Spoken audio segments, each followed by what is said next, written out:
Hello everyone and welcome to our grade 8 physics class. The topic is measurement in science, and in this lesson we are going to study accuracy in measurements, and we are going to look at two errors that occur commonly when making a measurement, namely parallax and zero error. We are going to study volume and the units for measuring volume, and we are going to look at the instruments used for measuring the volume of liquids. So let's get started with accuracy in measurements.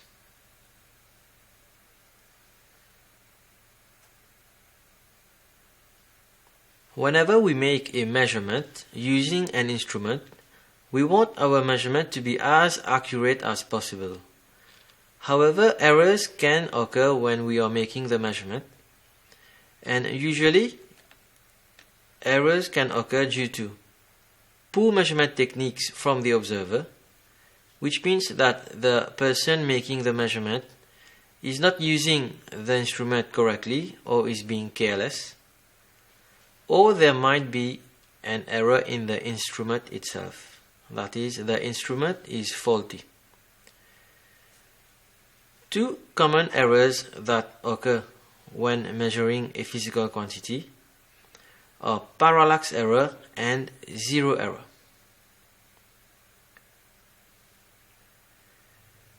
When making a measurement, parallax error occurs when the eye is not placed correctly when reading an instrument.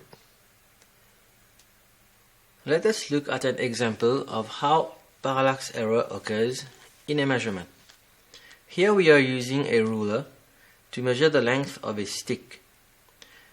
The correct length of the stick is 15 centimeters, and to measure this length accurately, we need to place the eye at this position such that the line of sight makes a 90-degree angle with the scale of the ruler.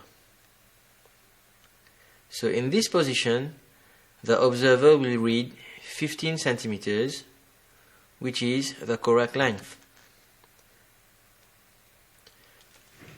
Now, suppose the eye is placed in this position to read the length of the stick. So in this position, the line of sight will coincide with the 17 centimeter mark on the ruler, and the observer will record an incorrect length of 17 centimeters. So this position is incorrect.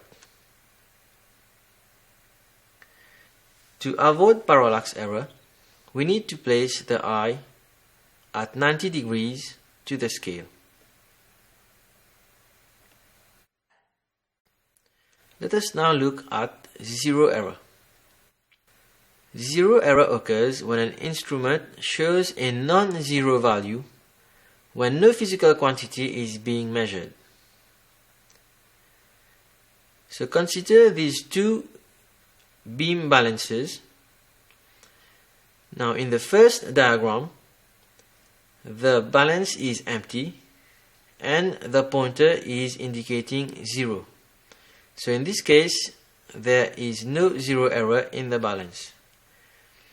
In the second diagram, despite the balance being empty, the pointer indicates 1 kilogram. So this balance has zero error. Zero error can be positive or negative. Let us look at an example of positive zero error. So in this diagram, the balance is empty, but the pointer is indicating 1 kilogram. So the zero error is 1 kilogram. Since the reading is greater than 0, we say that the zero error is positive. Now let us put some potatoes on the balance, and as you can see, the balance now reads 10 kilograms. Now this is not the true mass of potatoes, because before measuring, the balance was already indicating 1 kilogram. So every mass measured using this balance will be too large by 1 kilogram. So the true mass of potatoes is 10 kilograms minus 1 kilogram, which is 9 kilograms. Here is an example of negative zero error. So when empty, this balance is indicating a mass as shown here. Since the reading is less than 0, we say that the zero error is negative. Now in this balance, each division represents an increase of 1 kilogram. So here the pointer is indicating 2 kilograms below 0. So we say that the zero error is negative 2 kilograms. Now let's place some onions on the balance, and as we can see, the pointer now indicates 3 kilograms. Now is this the real mass of onions? Well, the answer is no, because before measuring, the pointer was indicating 2 kilograms below 0. The balance now reads 3 kilograms. Any reading we take with this balance will be too small by 2 kilograms. So the true mass of onions is 3 kilograms plus 2 kilograms, which is 5 kilograms. So when zero error is negative, we need to add the error to the reading to obtain the true value. So when making a measurement, we must always avoid parallax error by placing our eye perpendicular to the scale, and we must always check for zero error before using an instrument. The following exercise will illustrate the problem of zero error further. The scale shown is for an empty balance. What is the zero error in the balance? To read this balance, we must identify what mass is indicated by each division. So here, 5 divisions indicate 100 grams. So 5 division represents 100 grams. So 1 division is 100 grams divided by 5, which is 20 grams. So each division in the balance represents an increase in 20 grams. Since the pointer is at the first division, the zero error is 20 grams. This is an example of positive zero error. Now a body is placed on the balance, and the balance is pointing to this mark here. What is the mass of the body being measured? First, we note the reading of the balance, which is 220 grams. Since each division represents 20 grams, and we are 1 division above 200, so the reading is 220 grams. Since there was a zero error of 20 grams before measurement, we need to subtract this from the reading to obtain the real mass of the body. So the mass of the body is 220 grams minus 20 grams, which is 200 grams. Let us now look at a physical quantity called volume. The volume of a body is defined as the amount of space that the body occupies. So here we have two bodies, A and B, and as we can see, body A occupies more space than body B, so we say that body A has more volume than body B.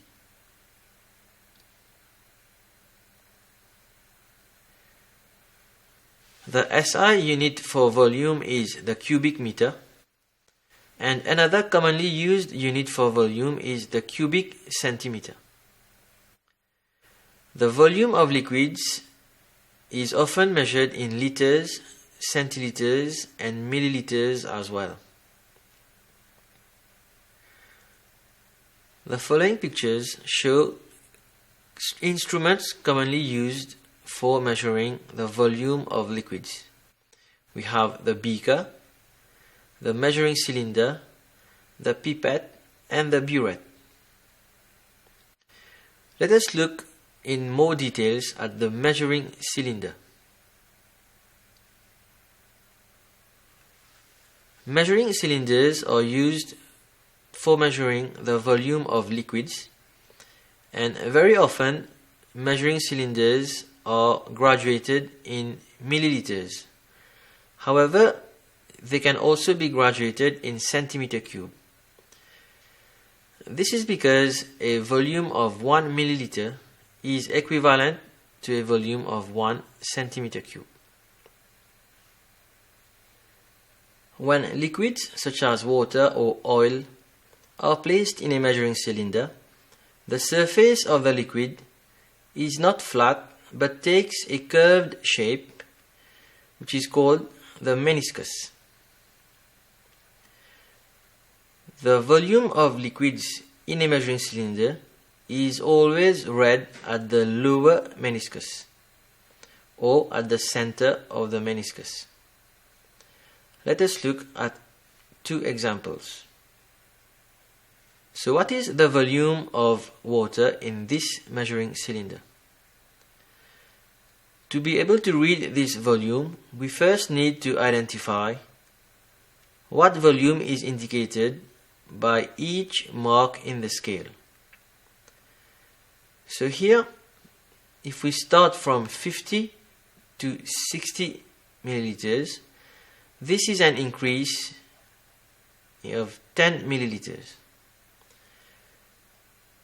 There are 10 divisions between 50 and 60. 1, 2, 3, 4, 5, 6, 7, 8, 9, and 10. So 10 divisions in the scale represent 10 milliliters. This means that one division represents 10 milliliters divided by 10, which is 1 milliliter. So in this measuring cylinder, each mark in the scale represents an increase of 1 milliliter. Next, we need to read the volume of the water at the lower meniscus. So we need to read the volume here. This is one division above 50, so the volume is 51 milliliters. Let us look at the second example. So what is the volume of water in this measuring cylinder? Again, we need to identify what volume is represented by each mark on the scale. So here, going from 30 to 35 milliliters, this is an increase of 5 milliliters. Again, there are 10 divisions from 30 to 35. So in this case, 10 divisions represent 5 milliliters.